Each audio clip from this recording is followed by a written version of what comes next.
আহমেদাবাদ বিমান দুর্ঘটনা, যে ঘটনায় নড়ে চড়ে বসেছিল গোটা বিশ্ব।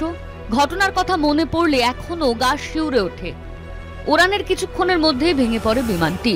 কত মানুষের প্রাণ গিয়েছে এই ঘটনায়। তবে আমরা তো প্রত্যক্ষদর্শী, যেই গোটা ঘটনাটির সাক্ষী থেকেছে তার অবস্থা এখন কেমন। এই ভয়াবহ বিমান দুর্ঘটনায় যে কেউ বেঁচে ফিরতে পারে তা মিরাকেল ছাড়া আর কিছুই নয়। ঘটনায় একমাত্র রক্ষা পেয়েছিলেন বিশ্বাস কুমার রমেশ নামে এক ব্যক্তি। তার কথায় বেঁচে থাকাটাই একেবারেই অলৌকিক। শারীরিক যন্ত্রণা কেটে গেলেও মানসিক যন্ত্রণা অসহনীয়। টেক অফের পরেই বিমানের ভেতরের আলোগুলি দপদপ করতে শুরু করে। তারপরেই বন্ধ হয়ে যায় ইঞ্জিনের শব্দ। তার বদলে কানে আসে ধাতব ঘর্ষণের তীক্ষ্ণ শব্দ। চোখে নেমে এসেছিল অন্ধকার, আর নিশ্চিত ছিলেন মৃত্যু আসন্ন। যখন চোখ খুললেন বুঝতে পারলেন বেঁচে আছি।